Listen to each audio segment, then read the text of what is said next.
Okay, I think we're ready to begin. Thank you all very much. My name's Eleanor Beaver. I'm a research associate at the International Institute for Strategic Studies. Before we begin, I'd like to let you know that this event will be on the record and available on our website as a recording shortly after the event.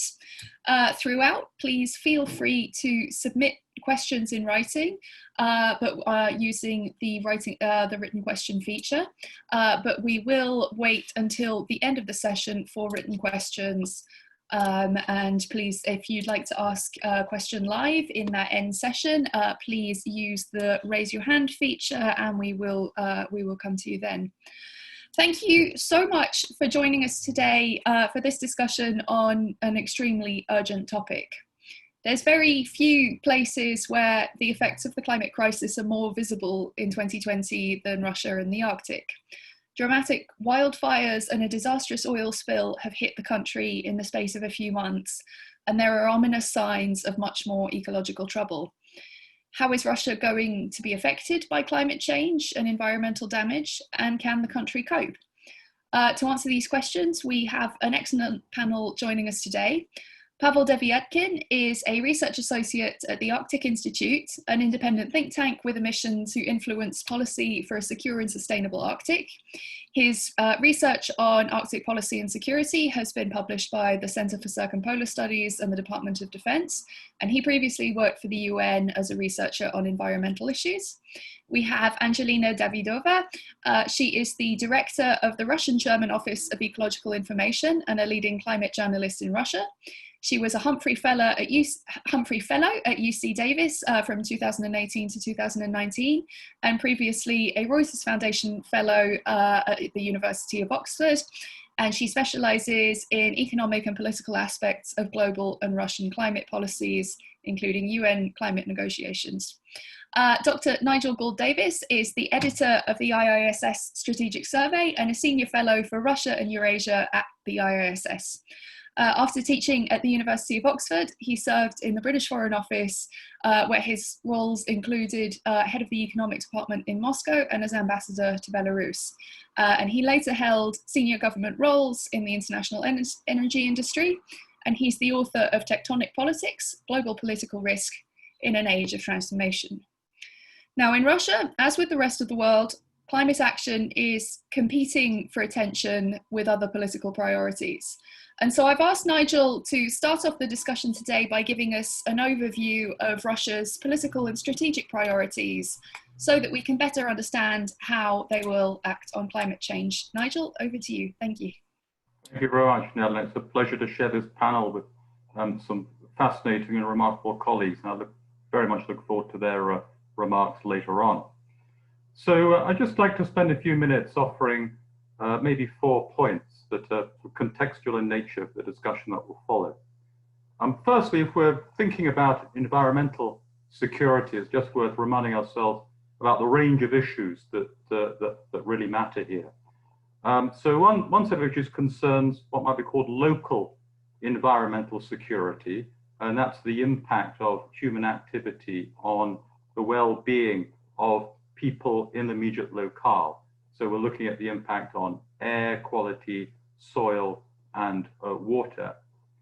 Secondly, we're looking at environmental issues that are international in nature, and those that concern transboundary flows of pollutants through air or through water. So in particular, things like chemical pollutants and radioactive materials. So pollutants that affect usually immediate neighbors.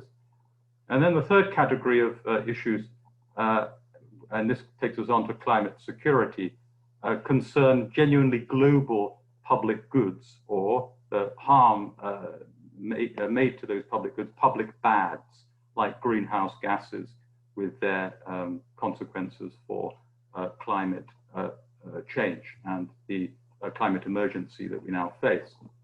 So it's worth, I think, bearing all of those in mind when we come to think about the role of any particular state and its activities and the range of those issues. Now, the second point is that Russia clearly matters very, very much for all of these. It's the biggest country in the world by geographical size, and in that sense, it has the most environment, it's among the most important environmental countries. It has 20% of the world's forest reserves. That's more than any other single country. It has the second highest volume of fresh water after Brazil. And of course, its fundamental role as a source of hydrocarbons is extremely important in the carbon age.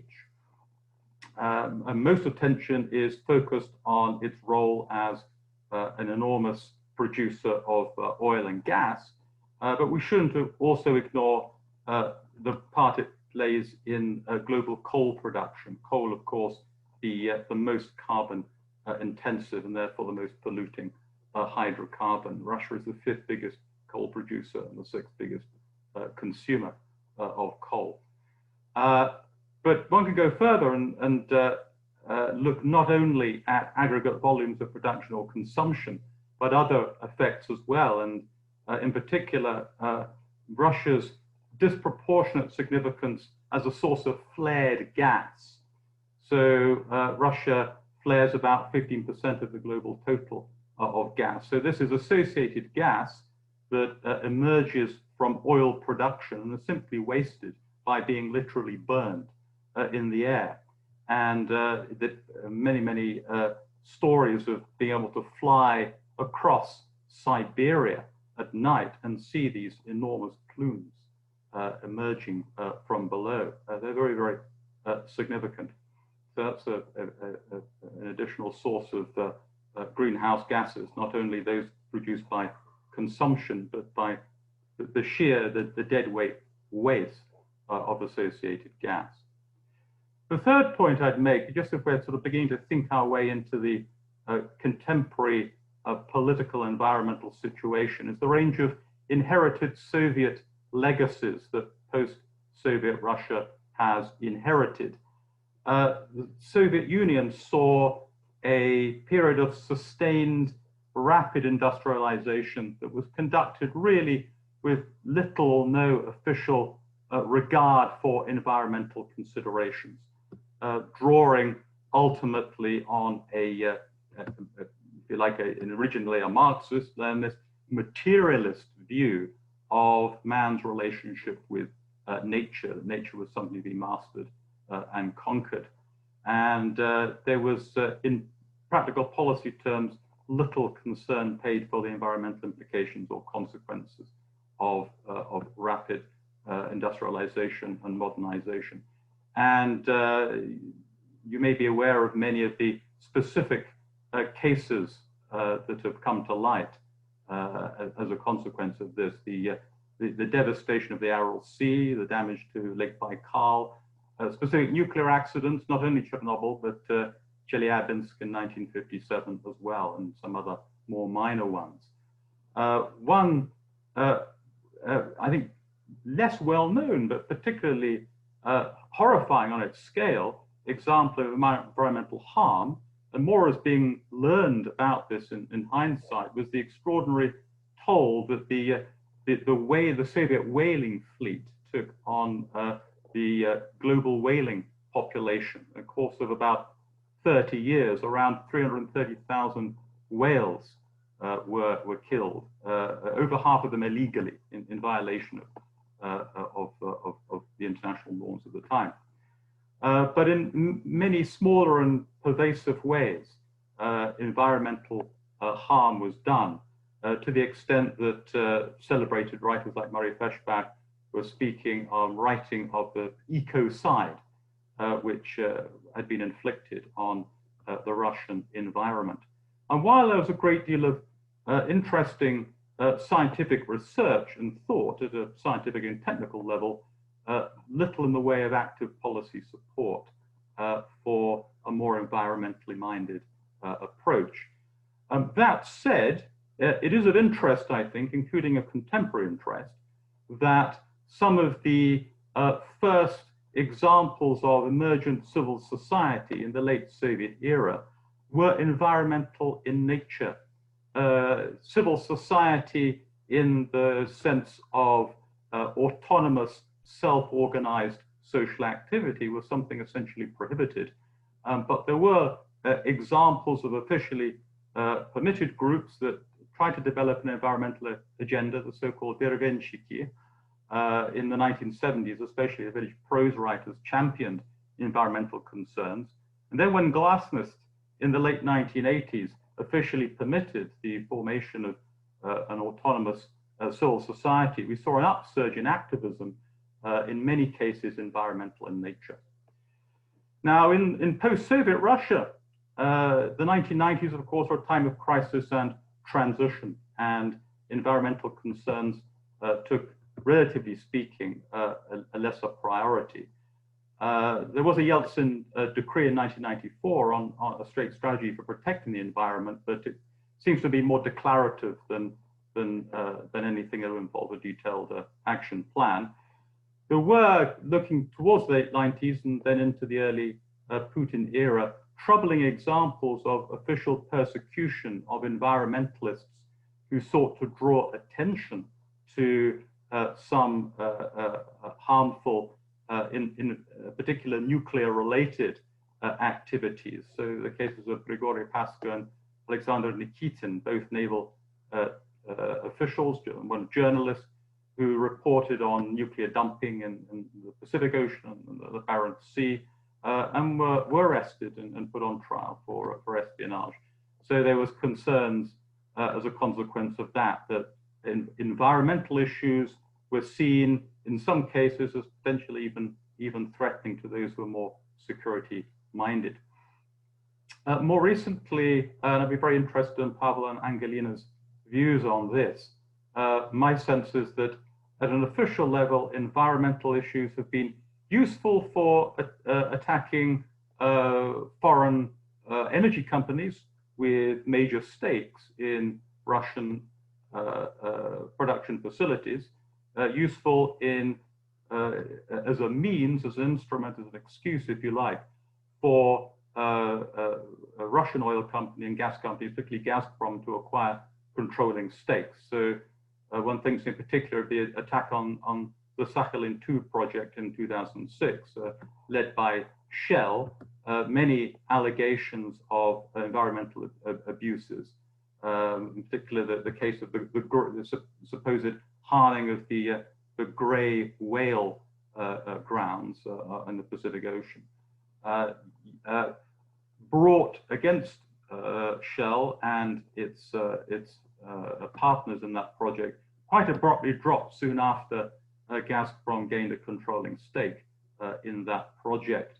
Indeed, in 2008, the project actually won a Russian environmental award for its protection of the grey whales, ironically. Now, Putin has, 3 years ago, 2017, approved a state strategy for environmental security to 2025. That reveals some quite interesting official statistics on the extent of the continuing depredation and harm done to the environment in Russia, and some quite interesting statistics which I can speak in more detail about if there's interest in that. But as with previous such strategies, I think the sense is it's more declarative than oriented to policy detail. There's no clear policy action plan, for example, for implementing it. What about the role of business? We know in other countries, especially Western ones, businesses have often played a proactive environmental role. They have wanted to declaim green credentials. I think we see less of this in Russia. And indeed, last year, around October, the major Russian business lobbying organization, the RSPP, the Russian Institute for Industrialist Entrepreneurs, actually pushed back on a package of climate change related proposals. So we see there, I think, less than active support. Finally, though, just going back to the matter of grassroots, and again, Pavel and Angelina will have much to say about this. On one specific environmental issue, there has been a great deal of activism in the last year or two, and that's the issue of disposal of waste. solid waste in particular, in the regions sent in most cases from Moscow. And we have seen the building of, or the proposed building of new waste dumps provoke enormous, certainly by Russian standards, demonstrations in other regions, and particularly in Arkhangelsk and Komi as well, the extent of actually forcing the ouster of the Arkhangelsk governor. So it's an interesting sort of counterpoint there to what's broadly been, I think, official skepticism. So just some broader initial comments, happy to elaborate on those in a discussion later on if there's interest, but I'm very keen to hear what our fellow panelists say. Thank you. Thank you so much, Nigel. I'm conscious of time, so I'm going to very quickly hand over to Pavel to tell us more about the specific environmental threats that Russia's facing, particularly those around the Arctic. Pavel, over to you. Thank you. Thank you very much for inviting me, and thanks to the audience for joining us today. For my part of this presentation, I'd like to discuss Russia's environmental security by talking about climate change in the Arctic and focusing on thawing permafrost and the recent oil spill disaster in Norilsk.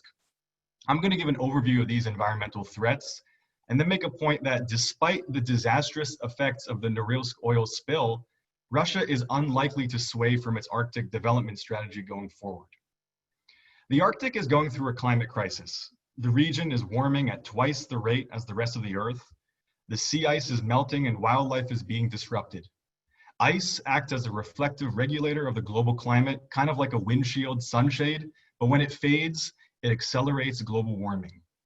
And from a strategic perspective, the Arctic is seen by many in Russia as the most important region for its future development.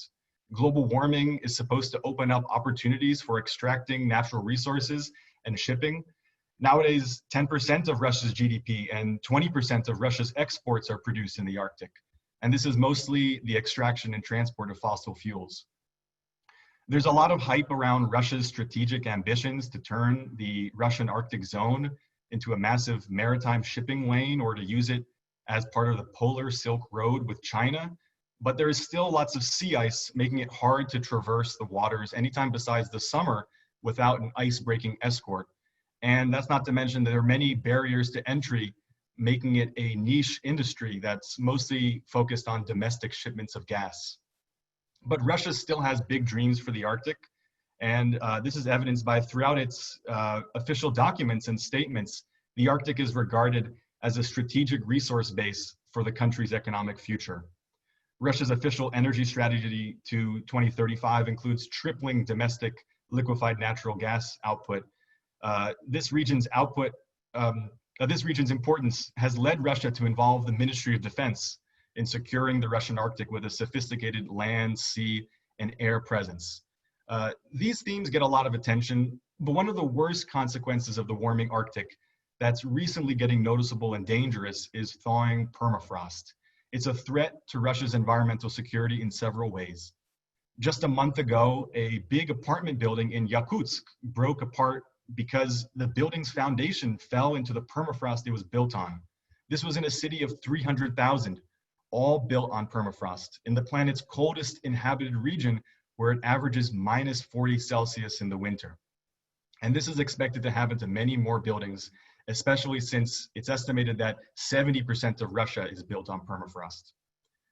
The fate of permafrost is also hurting indigenous people who have lived in the Arctic for millennia.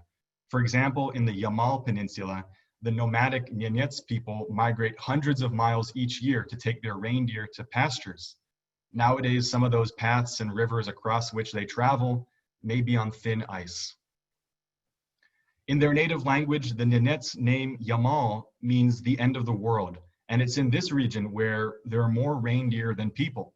And Russia has its largest gas deposits, as well as some of the largest and most complicated LNG projects in the world, making this a critical area for Russia's economic development strategy. Thawing permafrost is also a dangerous feedback loop because it's cyclically contributing to climate change. The fading permafrost releases greenhouse gases into the atmosphere. Sometimes when these gases emerge, there's an explosion that leaves a 20-meter deep crater. Researchers are noticing thousands of these craters forming across the Russian north. Thawing permafrost is becoming a noticeable threat in the Arctic, but perhaps the most visually disastrous consequence of this is the recent Norilsk diesel oil spill. This is a recent disaster, and it's at the core of the current discussions on Russia's environmental security. Beginning on the 29th of May, a fuel tank at a power plant in Norilsk sank into thawing permafrost and collapsed, spilling 20,000 tons of diesel fuel into the environment. In comparison, the Exxon Valdez disaster in Alaska spilled 37,000 tons, and the Deepwater Horizon spill in the Gulf of Mexico was around 50,000 tons, making Norilsk and its 20,000 tons one of the biggest disasters of this kind. Wind carried the spilled oil far from the plant, contaminating the nearby rivers, lakes, and soil, and the oil got into the river Ambarnaya and flowed into the Lake Pyasina. From there, it got into the Kara Sea, which is the westernmost section of the northern sea route in the Arctic. Today, the area is being cleaned up, but it could take years for a complete restoration. Experts are predicting that half of the spilled oil in the water is unlikely to be removed. President Putin was aghast after he had only learned of the oil spill after authorities saw it on social media 2 days after it originally started. Putin noticed the inconsistencies in the information presented to him by government officials and the Norilsk company management about when the authorities first learned about the spill. Russian authorities launched a criminal investigation, and three senior managers at the plant were arrested for not reporting the emergency in time. And the Norilsk city mayor was charged with negligence. Reports show that they wanted to solve the issue internally first, and so it took days for the story to get out, and as a result, had a delayed reaction. But many Russian environmental groups and ecologists are furious with Nornickel's criminal negligence, since they had not adequately assessed the risks or bothered to modernize their infrastructure, which had been constructed long ago in the 80s. The Nornickel company is regarded as one of the worst polluters of the Arctic, and Norilsk is one of the dirtiest cities in the world. The life expectancy of residents is 10 years below the Russian national average of 72. And there was a report that said that Nornickel's operations release 2 million tons of sulfur dioxide into the atmosphere each year. The company's CEO and president is also the country's richest man, Vladimir Potanin. He infamously gained his wealth through the criminal loans for shares program in the 90s, and through this also acquired the company Nornickel. Potanin was put on the spot by Putin in a televised government meeting. Russia's environmental watchdog is assigning Nornickel a $2 billion voluntary contribution for the cleanup. This amount is approximately a third of the company's net profits in 2019. In comparison, the Deepwater Horizon oil spill cost BP $62 billion in environmental damage fines. But Potanin responded that the real cost of the Norilsk spill should be $200 million, a fraction of the voluntary contribution. Regardless, it's expected that this monetary amount will be lowered through the courts. The Norilsk disaster and the reaction from the authorities open up crucial questions about Russian governance and environmental security. When natural resources are privatized, how does the government hold corporations accountable for such environmental disasters? Nornickel even had a second oil spill just a few weeks ago. It was smaller at 40 tons of fuel, but it shows that the company continues to be a polluter and perhaps won't ever get more than a slap on the wrist. You'll probably remember when that river in Siberia turned blood red in 2016. That was also Nornickel pollution, and they were fined only a small amount of $600. So how will the government address environmental issues in the Arctic going forward? Is it likely that this disaster in Norilsk may influence Russia's Arctic policy and strategic plans going forward? Well, Russia ratified the Paris Climate Agreement last year, and then this January unveiled a climate change adaptation plan.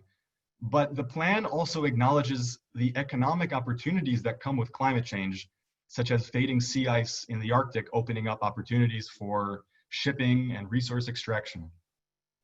Also in January, the Russian government passed legislation creating $300 billion in new incentives for ports, factories, and oil and gas projects in the Arctic.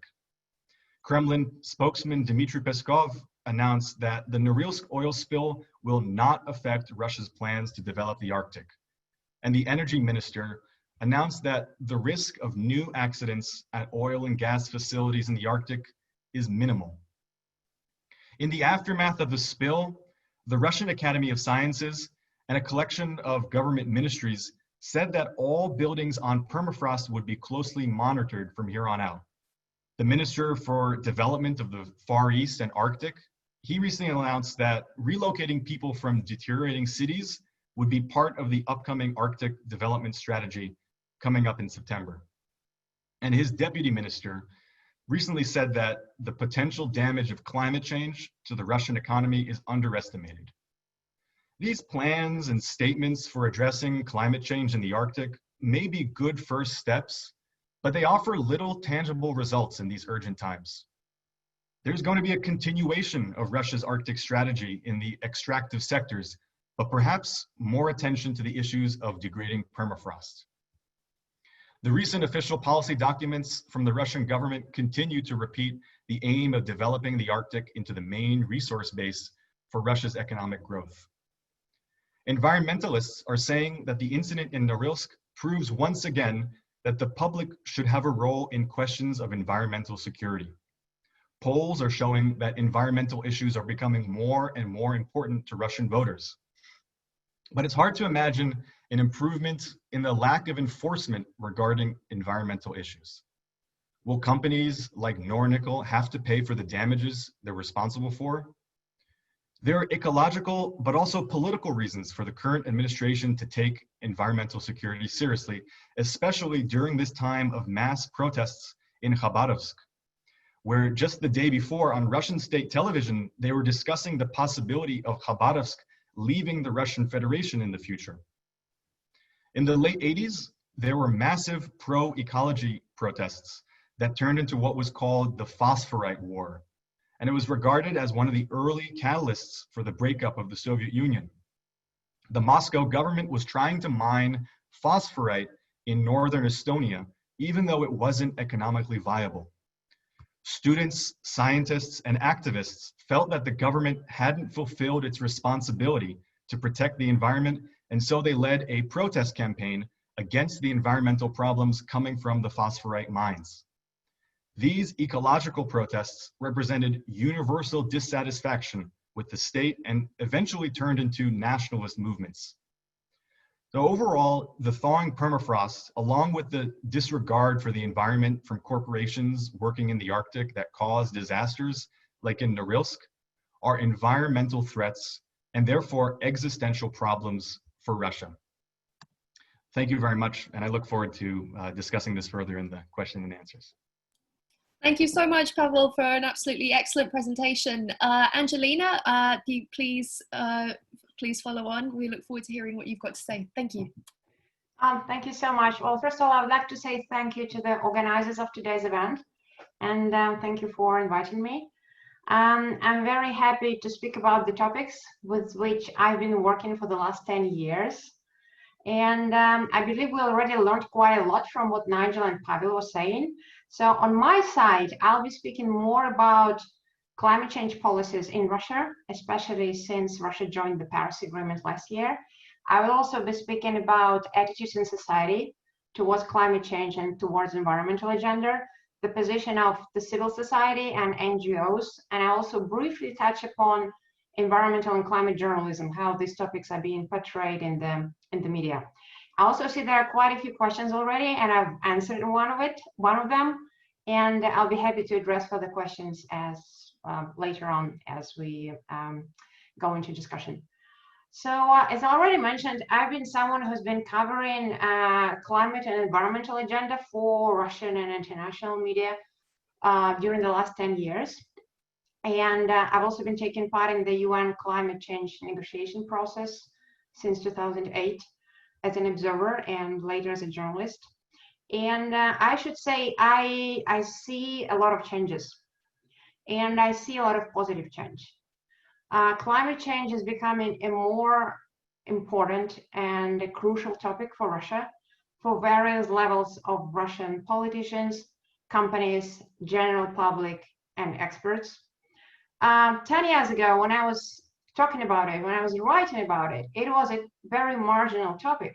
People just would not address it seriously. People would just argue with me that saying that the topic is not important, that climate change is beneficial for Russia, which is a very cold country anyway, that we will not need to wear fur coats, we won't need so much heating in winter, that we will be able to grow bananas in taiga, and there'll be all these positive consequences of climate change for Russia. Luckily, a lot of these arguments have gone now. And I would say that pretty much politicians, companies, and general public in Russia do view climate change as a threat, do realize there are risks for Russia. And Russia's scientific community regularly prepares reports in Russian and some of them also in English, which analyze negative consequences of climate change for Russia. And you can easily find these reports. Most of them are being collected by Roshydromet, which is the Russian State Hydrometeorological Service. So climate change is being recognized as a threat, as a risk, and pretty much everyone, from the president of Russia, Vladimir Putin, to companies, to civil society actors, they recognize, yes, it's a threat. And Pavel has also already mentioned that earlier this year, Russian government has approved a national adaptation plan. This is the first plan that Russia has. It's more of a framework plan, but it's still good that we have it now, and it's a base for the work for all actors involved. So this is the good news. Now, there are also some, well, I wouldn't say bad news, but maybe more of areas where a lot of work still needs to be done. Even though climate change threats are being recognized, the whole idea of bringing down emissions and decarbonizing the economy are not going forward in Russia and are not being very successful in Russia due to a number of factors. That can be the structure of Russia's economy, which relies very much on extraction and exports of fossil fuels, raw materials, metals, minerals, most of which are very energy and carbon intensive. There have been a number of recent studies. One of them was carried out by KPMG, an international consulting company, and another one by the Boston Consulting Group, and the third one by the Russian Academy of Macroeconomics. And they all said that Russia's experts are probably one of the most energy and carbon intensive experts in the world, which means that if any country will introduce any kind of border carbon regulation mechanism, like the European Union is planning to introduce one as part of its Green New Deal, then Russian businesses and Russian experts will be hurt a lot. So it's a big topic now. It's a big topic for discussion now within Russia, within Russian business community. And yeah, so I see growing interest. I see a lot of talks about it. I see a lot of open discussions about it and also publications in the press. Back to the legislation. So I already mentioned Russia's joining Paris Agreement. Russia is preparing its first nationally determined contribution as part of the Paris Agreement later this year, and we'll probably hear and read about it in about a month. Then Russia is also working out its long-term low carbon development strategy. Here, once again, it might not look very ambitious or ambitious at all in comparison to some other countries. Say full decarbonization is not foreseen even towards mid of the century. But once again, it's already something for the country which openly didn't engage in any serious way in climate agenda even 10 years ago. There are a lot of talks. There are some more pro-climate camps in the country, including some businesses, and more, I would say, like anti-climate camps. There are some businesses who are trying to lobby against any serious kind of carbon regulation. And speaking of that, also within the next months or so, we'll see a new legislation on carbon reporting for businesses and carbon regulation coming out. By carbon regulation, I mean an introduction of a form of a price on carbon, which is also being discussed in Russia, what that would be. At the moment, it looks like it will be mostly support for investment projects, which will help bring emissions down. And then possibly in the next few years, a next level and a next round of discussions on a possible introduction of a carbon tax or maybe quotation system or something similar. But at the moment, it's more about support, and it's more about tax support systems and subsidies for companies who are willing to do something in this area. And it's pretty much voluntary based. Very often Russian companies, when they speak about their reactions to any kind of climate regulation, they very often come up with two main obstacles which prevent them from really investing a lot into low carbon and green technologies. One of that is the low level of trust into anything which comes from the state. To many companies, any discussions about an introduction of a carbon tax means just another tax, and they will not be sure to what exactly this money will be directed, how this money will be spent by the state, and they feel already they're paying a lot of taxes, and that will be just another tax with unclear reasons and unclear consequences. And the second argument, which sometimes they bring up, is the fact that Russia is currently doesn't have access to many international channels of green financing. Like most international development banks, they do not give Russia, they don't approve Russian projects in the area of green finance, mainly because of the limitations due to the international sanctions on Russia. And this is once again the point which you very often hear when you speak to the Russian business community. To sum it up, so to sum up the political side, so Joint Paris Agreement, MGC is coming soon. It will probably be not very ambitious, again, unfortunately. Low carbon development strategy being worked out. National Adaptation Plan, first framework plan approved.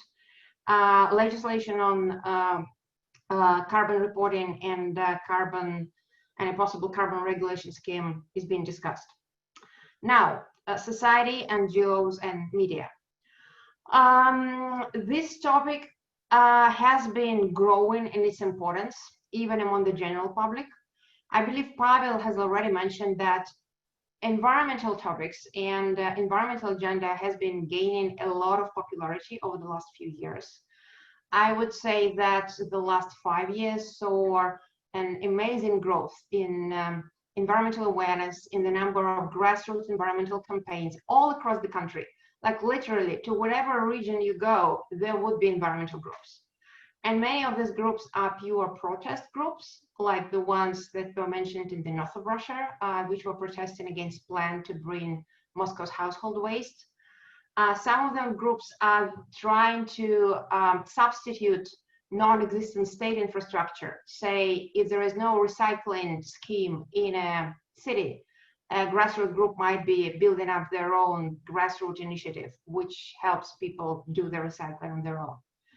And so we see growth of these groups. The topics they're mostly working, and the topics which mostly are of most importance to the Russia's general public when we speak about environmental topics, as Nigel, I believe, already also mentioned, issues with waste, issues connected with waste, waste recycling, systems of recycling, campaigns against waste incinerators, so kind of similar topics, waste. Topic number 2 would be air quality. Air quality, information about air quality, and then very concrete measures of local governments to improve the air quality. And topic number 3 would be green areas in the cities and in general, sustainable urban development. Russia is a country with diminishing population, as probably many of you know, but Russia is also a country with ever-growing urbanization. So larger cities are growing larger. There's a lot of construction going on. Smaller cities and smaller villages are dying out. this is the process. So issues of sustainable urban development and sustainable construction and green zones are very, very important. So these three, I would say, are the most important ones in all this new civil society groups. Now, climate agenda is also slowly becoming more important, especially young people. Like whenever I speak to people who are 20-something in Russia, what they say is usually not very different to what people in Amsterdam, New York, or San Francisco, or other places would say. They very much believe that climate change is a threat. Many of them think Russia should do more. There's a Fridays for Future movement in Russia. There's Extinction Rebellion group in Russia. So this movement have already appeared, and there's more and more awareness that climate change is here. Also, many people just observing the life around them say very warm last winter, when in most cities across central Russia, there was literally no snow.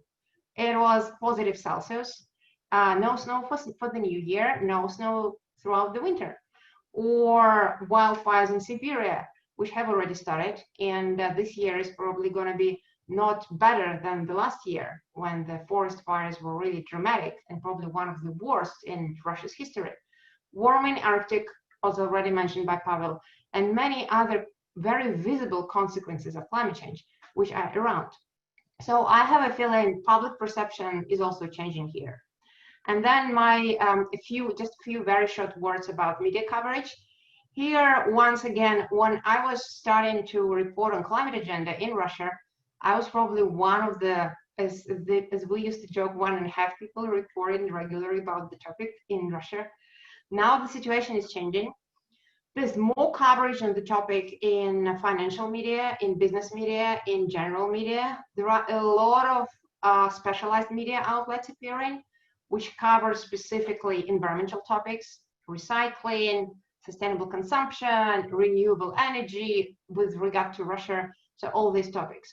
And there are also a lot of bloggers, because Russia has such a specific media market, and not like the number of media outlets who can really like critical information is not very large. That provides for the growth of other media formats. That can be bloggers, that can be Telegram channels, anonymous Telegram channels, that can be WhatsApp chats, and all these new forms of media, including specialized environmental media and climate media, are also appearing all across the country, and I'm very happy to see this. So I'll probably stop here.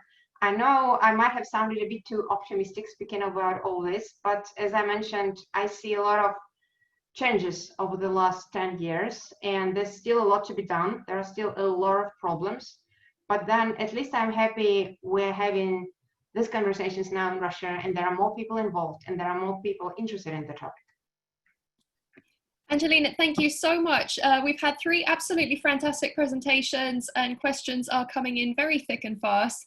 So I'm going to group them together as much as I can and direct them to a particular person. However, the first one is also perhaps the most provocative of the ones that we've received, which I'll ask all 3 of you to respond to, preferably quite quickly, which is Vladimir Putin a climate change denier? Nigel, perhaps you'd like to go first. Angelina, you go first, then Nigel, then Pavel.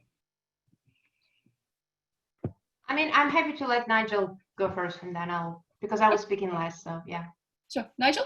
Okay, all right, very briefly. I wouldn't say he's a denier.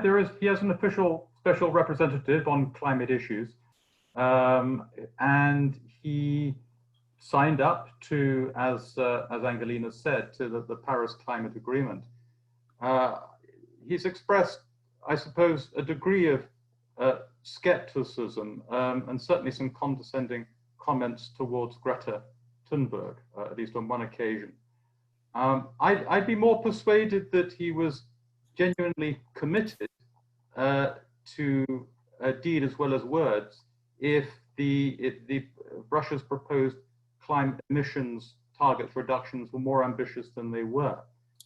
Given that the baseline is 1990, which immediately preceded the significant fall in Russia's emissions as a consequence of the economic crisis and transition, it's not difficult for Russia to meet those targets at all. in some cases, actually, it allows them some increase.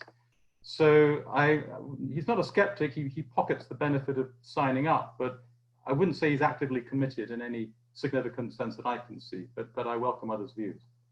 Angelina?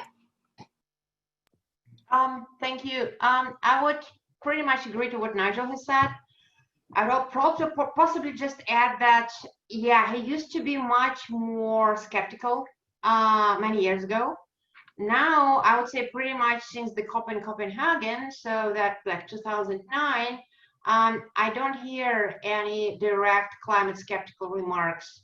Like he usually says, climate change is happening, climate change is dangerous for Russia.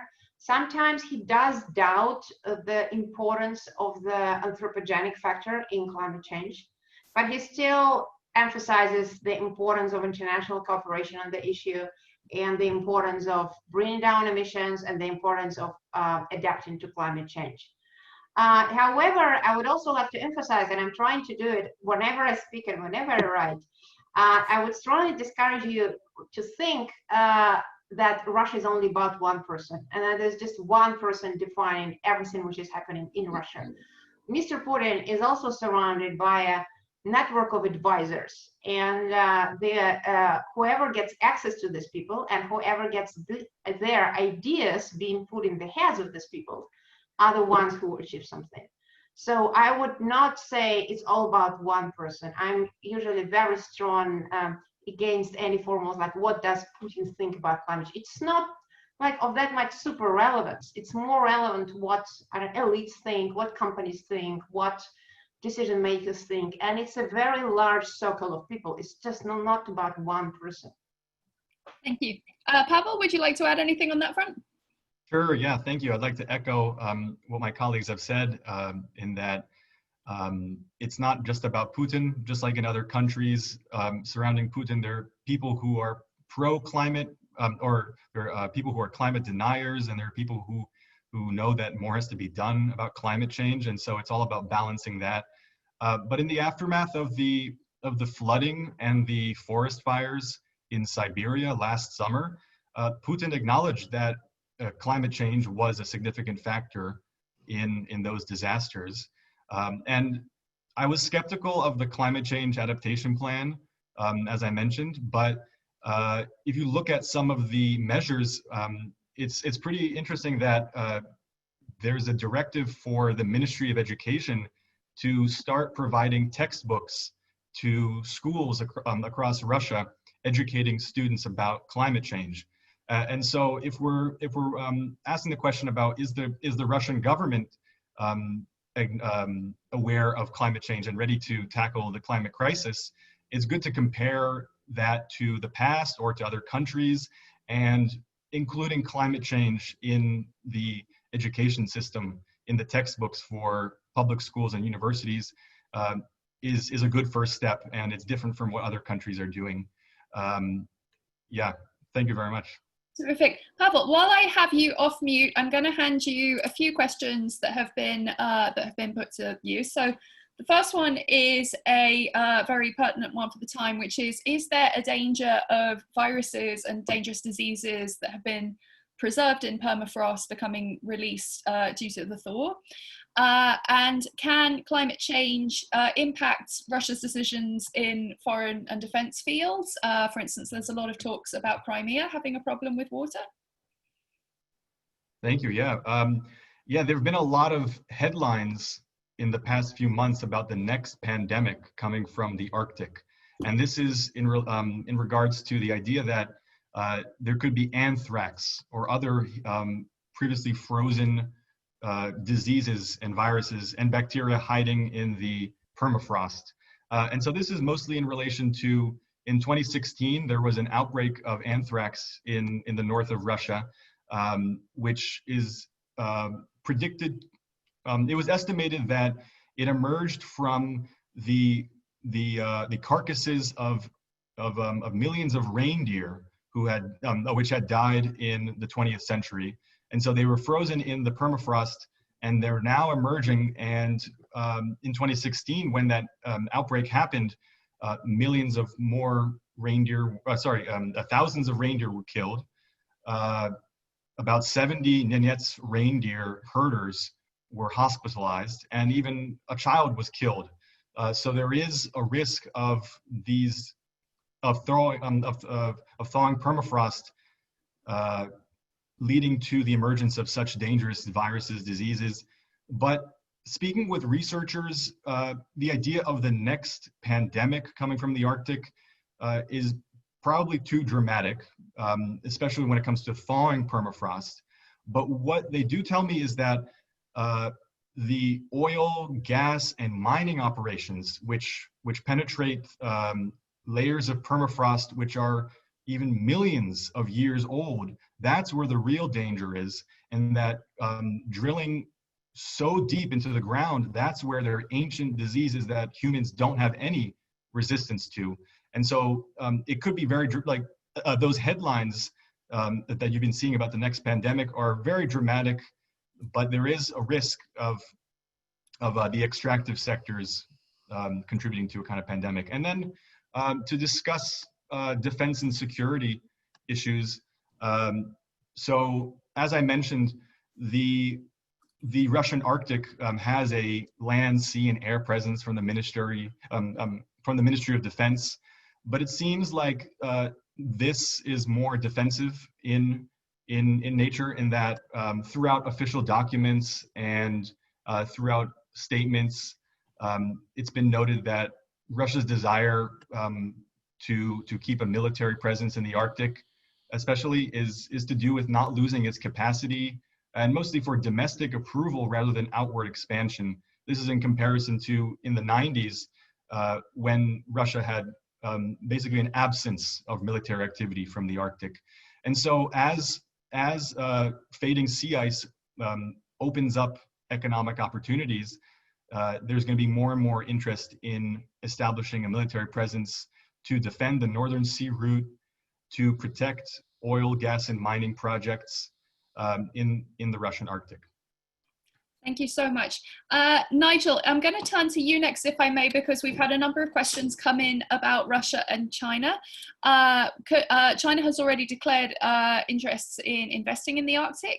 I'm combining two questions here, which both ask whether there are any examples of Chinese cooperation with Russia in the Arctic, and whether there were any examples of tension between Russia and China.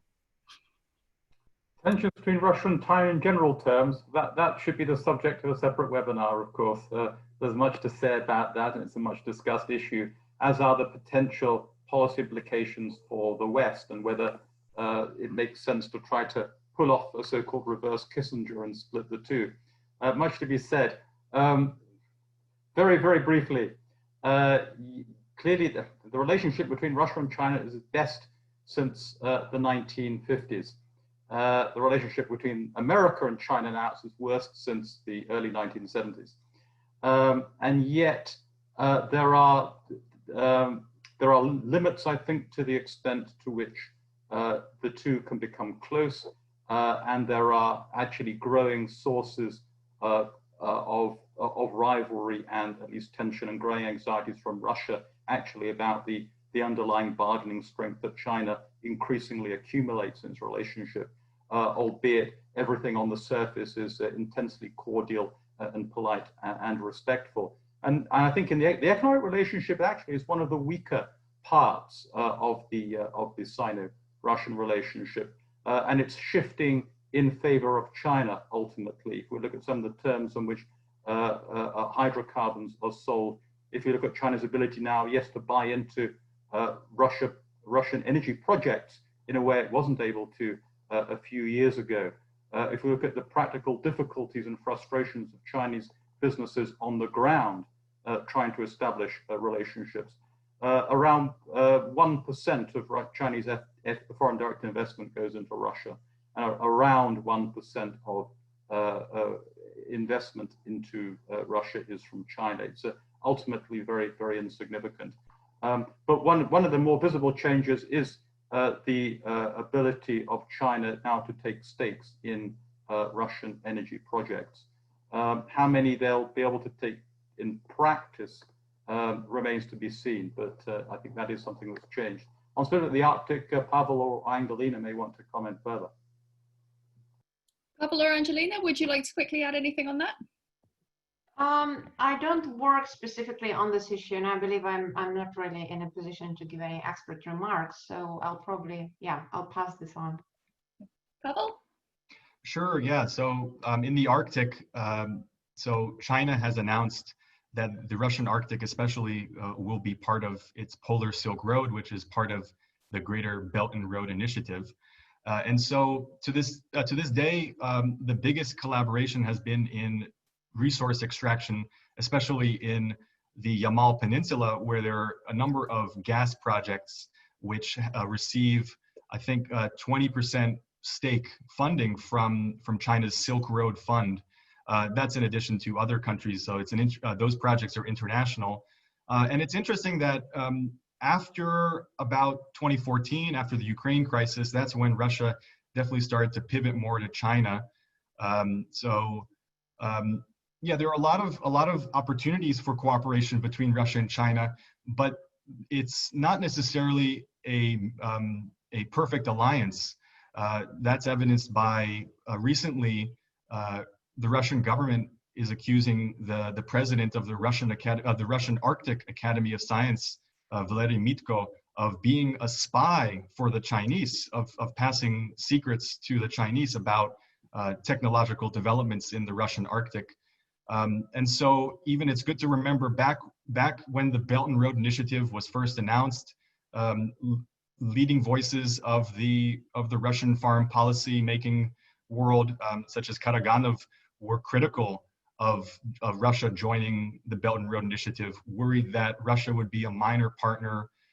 And so those feelings seem to persist, and it seems like the cooperation between Russia and China will remain in the economic sphere in terms of funding for Russian Arctic projects. China is a huge industrial power, so they are a huge market for Russia, for Russian hydrocarbons and natural resources. But when it comes to military cooperation, it is hard to imagine any kind of cooperation between Russia and China. It's hard to imagine Russia welcoming Chinese warships into the Arctic, even when China was first welcomed as an observer into the Arctic Council, which is the intergovernmental forum to discuss Arctic issues. Russia was resisting China's joining that council. So that's the perspective. Yeah, thank you. Thank you. Angelina, we've got a number of questions for you as well. So if I may, I'm going to extend another 3 or 4 minutes worth of question time so that we can hear a little bit more from you and pose one final question to all of you. Angelina, could you say something about renewables projects in Russia? Is there concrete work being done on solar and wind by companies, both sort of large established ones and by new ones? And could you also speak a little bit more about the effects of sanctions? And can we expect Russia to, can we expect more Russian cooperation on international environmental agreements? Thank you. I've already, to the question about renewable energy projects, I've already sent a few links in the answer. So I hope that would be useful. Otherwise, yeah, so renewable energy sector has been slowly developing in Russia over the last few years. And a number of years ago, Russia has adopted a scheme which would support development of renewable energy projects. The basis of the scheme is not feed-in tariff, as in many other countries, but it's through capacity mechanism, meaning there are auctions for projects, and then the projects which offer the best investment project in the area of producing solar or wind gets support from the state and gets then a right to sell their electricity they're producing to the grid. So what we've seen since then is some modest development of solar and wind. The main players are large companies, and very often those are daughters or subsidiaries of large energy companies. Say a very important player in wind energy is the daughter company of Rosatom, which is the state nuclear company. Likewise, the main solar player, which I also sent in the among the links, that is Hebel Solar. It's a joint venture company between Rosnano, which is a Russian state technological development company. And so you mostly see large players. And then also what's also important, the state support system, it foresees and it requires a very high percentage of the so-called localization, meaning that if you build in a solar park, then a certain percentage and very high percentage of the equipment should be Russian made, which was seen as a barrier on the way to cheap equipment from China. And in many ways, it also led to the appearance of factories of producing solar equipment and wind equipment across Russia. You can also find more information on the websites, like what's the exact percentage, who produces what, megawatts, and all this further information you can find there. So, but like to put it shortly, yes, some modest development, mostly wind and solar.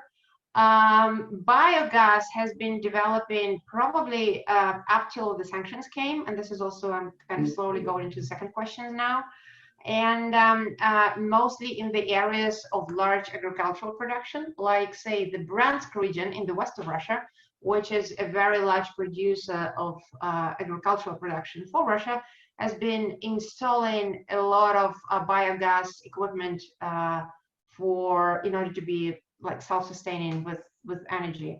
That unfortunately has slowed down since the sanctions, because most of the equipment in biogas has been coming from Europe and mainly from Germany, and it became far too expensive for the biogas industry. Also important is that last year the government has approved new legislation on the so-called microgeneration, which means people who live in private houses can install their own renewable energy equipment, like a solar panel or a little windmill, maybe for a number of houses, and then use net metering system. So that has been allowed. Now the government, a number of ministries are working out on the financial scheme to give incentives for people to do it. I mean, there are no incentives yet, but the talks about it are going on, and they're trying to develop the new incentive scheme for the private individuals to buy and use renewable energy. Then another, like to finish on the renewable side, another very interesting story I find, and this is the region of Yakutia, which I believe has already been mentioned by Pavel, has been interestingly a forerunner in renewable solar energy solutions for very cold regions. That has been something unique in the world. Like there are already around 11 small-sized solar parks in Yakutia. The thing is, Yakutia being so far away inland is actually very sunny. It's both very cold and it's both very sunny.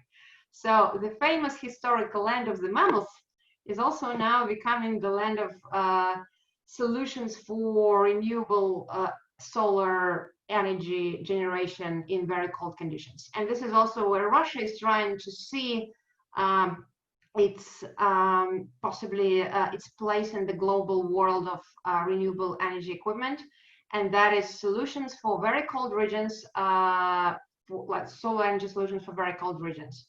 Hebel Solar has been involved in that. This is the company which I also send a link in my answer, and a number of other companies. And I believe this is a very interesting story. Right, and speaking of Yakutia, and speaking also of other decentralized region, a lot of talks, and also a lot of talks on the level of Ministry of Energy is going around decentralized energy supply regions. Large areas of Russian territory, they're not connected to the grid, and they have their own small grid systems. Many of them are located in the north of Russia, in the Arctic region, in the far east of Russia, and most of the systems work on diesel, which is being carried by helicopters. So it's literally, it costs a fortune. It's very environmentally damaging. And there are now a lot of talks and even some pilot projects of turning such regions into hybrid solar, wind, and diesel solutions. And I find this is another very interesting point and very interesting area of potential growth of renewables in Russia. So now to the question of sanctions. Yeah, I already mentioned a few, like the biogas story, and I also mentioned the fact that Russia doesn't have access to a lot of international green finance, be it from international development banks or just other international financial organizations which do not approve projects from Russia. So there's a lot of talk about it. And at the same time, Russia is developing its own standards for green finance in Russia. There was one question about it, and I've also addressed it, and I wrote, like I sent a few further details about who's responsible for developing the standards, which first bonds have already been issued. A number of companies issued these green bonds, including Russian railways. So yeah, if there are any questions with regard to green finance, I've also sent direct contacts to the author of the questions. So yeah, I will probably stop here. And before I do that, I would like to quickly address 2 points which Pavel has mentioned.